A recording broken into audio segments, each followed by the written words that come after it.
Assalamualaikum warahmatullahi wabarakatuh. Perkenalkan, nama saya MHD Said Hudari, asal tugas SD 167 Badan Tunggal Ulu Kabupaten Tanjung Jabung Barat. Dalam hal ini kami akan melaksanakan tugas dari kampus UIN STS Jambi, yakni modul PPL 2, yakni tentang P5 PPRA. Adapun temanya pada tugas kali ini adalah bangunlah jiwa dan raganya, yakni damai belajar bersama. Untuk lebih lanjutnya, mari kita tonton video pembelajaran berikut. Assalamualaikum warahmatullahi wabarakatuh. Assalamualaikum warahmatullahi wabarakatuh. Ya, sebelumnya Pak, kami minta izin mau buat materi PPL 2, yakni tentang P5 PPRA. Nah, jadi sebelumnya kan kita sudah SD 167 melaksanakan yang namanya kurikulum merdeka dari kelas 1 sampai kelas 6. Jadi karena ini tugas terakhir Pak dari kampus UIN STS Jambi, mohon kepada Bapak untuk memberikan izin atas kegiatan ini PPL 2, yakni materi P5 PPRA. Coba. Terima kasih karena pelajar dari masuk dari silakan bisa bersatu tahun. Jadi kami sebagai pimpinan berbasis kemudian untuk melaksanakan dalam setiap pelajaran.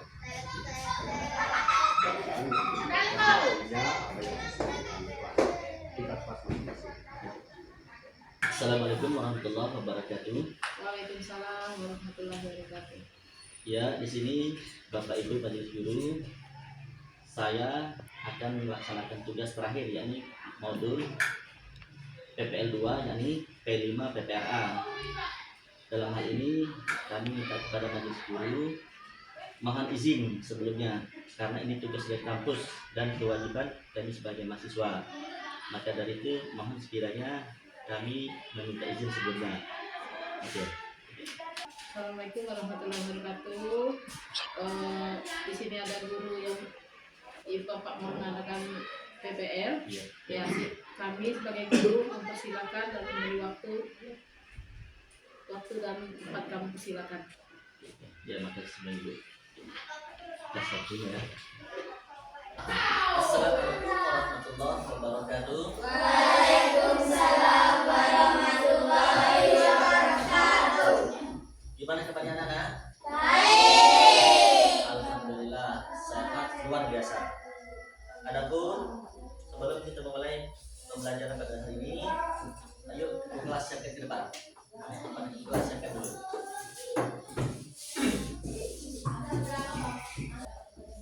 Semua siap. Berdoa dimulai.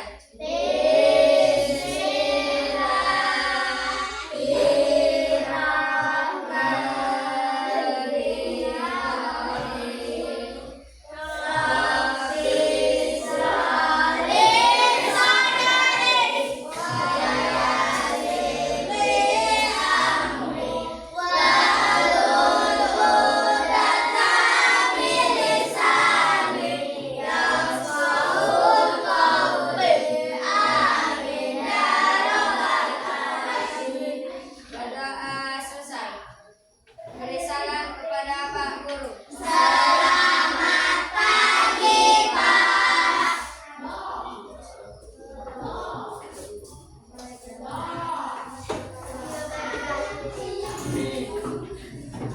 Dan pertemuan kita pada hari ini adalah membahas tentang P5 PPRA, yakni modul tentang di sini yang kita pelajari pada pagi hari ini adalah pertama tentang topik pertama remaja dalam cermin. Oke. Adapun tujuannya di sini kita mempelajari tentang memahami konsep cinta kepada diri sendiri. Artinya apa? Kan kita punya badan sendiri, kemudian semuanya kita yang melihara. Artinya gimana cara kita mencintai kepada diri sendiri? Salah satunya apa? Melaksanakan yang namanya kebersihan di diri sendiri. Dengan cara apa? Memelihara satu, mungkin memelihara kebersihan kukunya, kemudian apalagi rambutnya, kemudian apalagi memelihara yang ada di badan kita. Kenapa?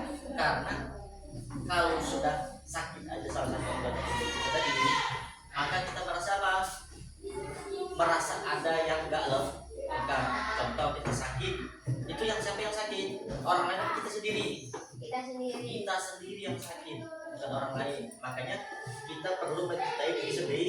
Kemudian konsep diri kan kita punya kepribadian. Oh saya pengen begini, oh saya pengen begini. Itu kita yang ngatur. Orang lain nggak bisa ngatur. Kenapa? Karena kita punya kepribadian sendiri. Kemudian apa lagi? Kan kita itu punya postur tubuh beda-beda. Oh, ada yang putih, ada yang hitam, ada yang kulitnya sawo matang dan sebagainya. Mereka itu apa? Punya kelebihan dan kekurangan. Dapat mengidentifikasi mana perundungan dan beragam istilah yang terkait. Dan kemarin, tahu perundungan kemarin? Perundungan berarti ada salah satu apa? Ngebuling kawan atau zolimin kawan lain. Maka di sini murid dapat mengidentifikasi makna perundungan dan berbagai istilah yang terkait. Artinya zolim, bully, ngejek kawannya, gibah kawan itu termasuk perundungan. Yang kedua di sini tujuannya, murid dapat memahami perbedaan perundungan konflik. Perbedaannya apa? Kalau perundungan itu sifatnya sejenis zolim, menganiaya orang lain, baik itu dengan mulut atau mulut. Mulut tuh bapak ngejek orang tua, si Raka ngejek namanya Bapak Alvin. Kata si Raka begini, kata si Alvin begini. Itu namanya apa? Salah satunya perundungan atau bullying berbentuk ucapan. Atau apa lagi? Konflik itu apa? Persengketaan masalah dengan kawan, mungkin masalah gara-gara berebut cewek atau berebut yang sifatnya enggak mesti diribetkan, tapi gara-gara terjadinya gesek-menggesek dari kawan lain, dari kawan si A, si B, si C, jadi orang yang ngegesek, maka terjadi konflik. Dan yang ketiga, murid dapat mengidentifikasi seragam jenis perundungan. Jenis perundungan itu banyak. Di YouTube kan banyak tuh, kita tayangkan nanti ada video nanti salah satu perundungan. Artinya perundungan itu sifatnya salah satu bisa nyegal kawannya, kemudian apa ngebully kawannya lewat baca tulis atau ditempel di belakangnya, itu namanya sejenis bullying. Maka itu dalam hukum Islam hukumnya apa? Haram. Apa artinya haram? Haram itu berdosa dilakukan, berpahala ditinggalkan. Nah, jadi tinggal pilih kalian. Kalau kalian pengen jadi manusia yang baik, walaupun bukan ahli kebaikan bukan, tapi bisa membedakan, oh ini yang baik, ini yang buruk, maka bully itu haram hukumnya. Lanjut. Selanjutnya, di sini kan ada nanti video tentang bullying. Kalian bisa menonton nanti berikutnya. Nah, nanti ya di sini. Kemudian tema yang ketiga, cari, cermati dan catat. Kan nanti ada video bullying tentang materi kita tema 2 tadi. Nanti kita akan tampilkan videonya. Di sini ada video tentang bullying. Oke, kita lihat. Halo, selamat datang di seri video pendidikan kecakapan hidup. Kali ini kita akan membahas tentang berteman serta bahaya bullying. Sebelum masuk ke pembahasan, yuk kita simak dulu kisah berikut ini. Agus adalah siswa berbadan gemuk. Ia tidak mau tampil dalam olahraga. Larinya lambat. Farel suka membuat lucu untuk mengejek Agus. Ia memanggil Agus dengan sebutan-sebutan gendut, gembul, dan lambat. Farel bahkan suka mendorong Agus ketika berpapasan. Terkadang, Farel dan teman-temannya melempar batu ke arah Agus ketika berjalan menuju rumahnya, hanya karena hal itu menyenangkan bagi mereka. Prita yang sering melihat kejadian itu hanya diam saja dan tidak berani melaporkan. Adegan ditutup dengan pertanyaan, siapa korban, pelaku, dan pengamat bullying? Apa yang mungkin dirasakan dan terjadi pada Agus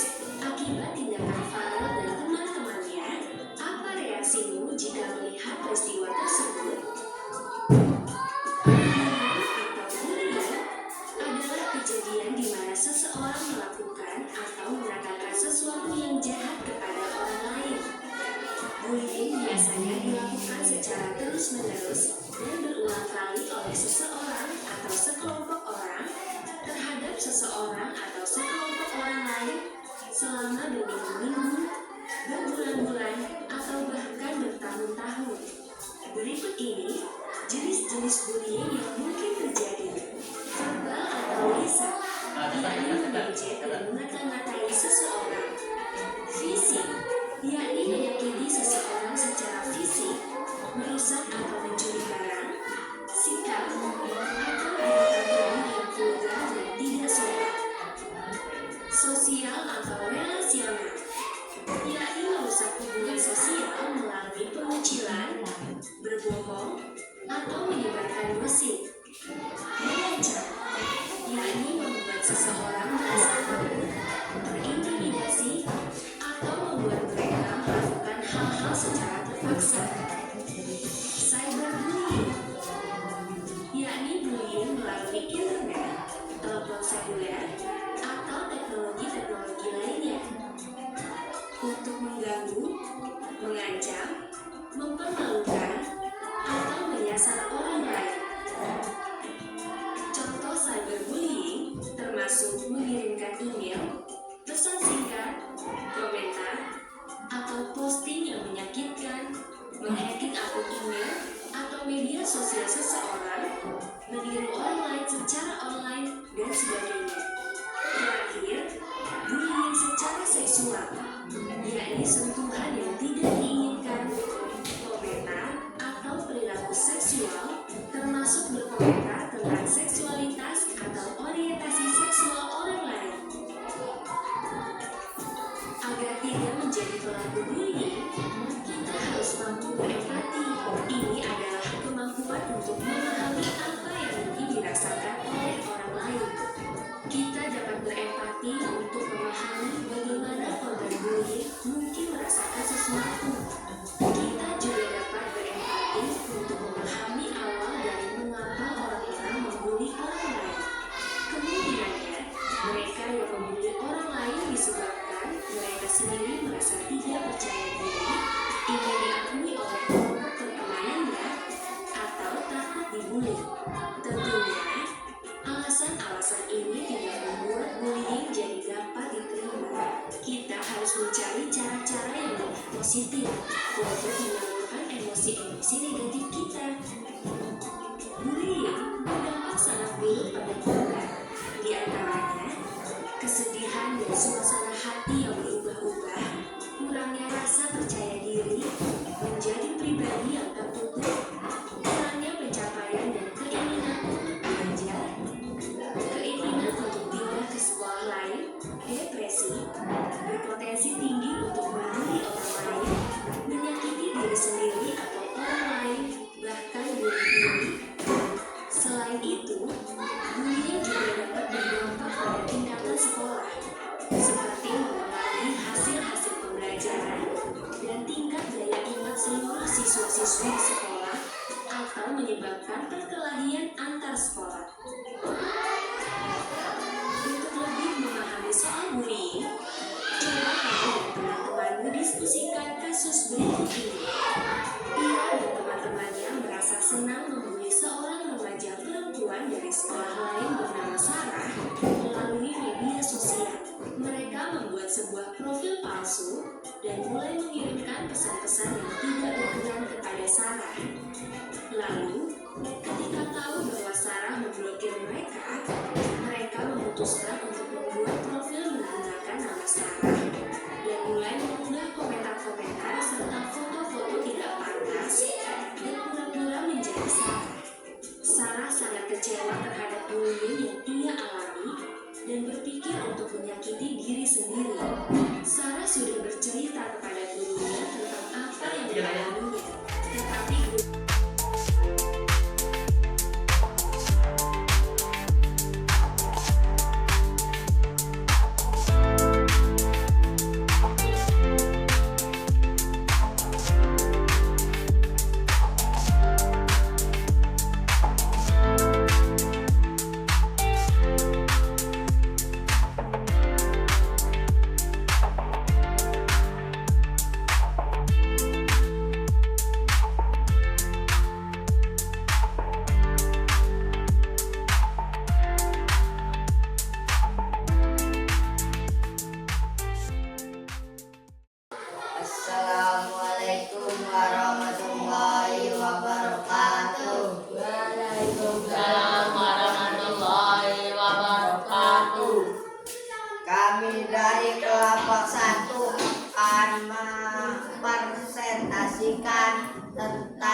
bullying. Ya, 1. 1. Verbal. 2. Fisik. 3. Sosial. 4. Ancaman. 5. Cyberbullying.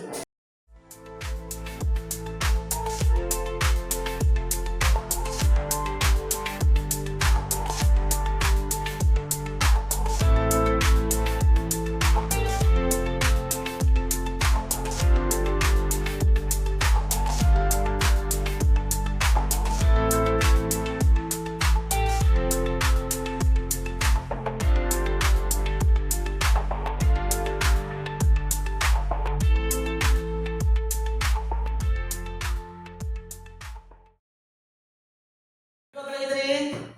Kurang percaya diri dan tertutup. Kurang percaya diri dan tertutup. Dan yang terakhir itu adalah Menyebabkan perkelahian antar sekolah. menyebabkan antar perkelahian sesama antar sekolah. Yang terakhir apa? Salah satunya apa nanti? Depresi. Mereka pikirannya nggak semangat belajar, nggak pengen, pokoknya pengen tertutup lah apa? Akibat dampak bullying tersebut. Sampai di sini ada pertanyaan? Ada yang perlu ditanyakan? Oke, sebelum kita tutup kita baca doa. Subhanakallahumma Subhanakallahumma wa bihamdika wa bihamdika asyhadu an la ilaha illa anta asyhadu an la ilaha illa anta astaghfiruka astaghfiruka wa atubu ilaik. wa atubu ilaik. Sallallahu Wa sallallahu ala sayyidina Muhammadin ala sayyidina Muhammadin wa ala alihi wa ala alihi wa sallam. wa sahbihi wa sallam.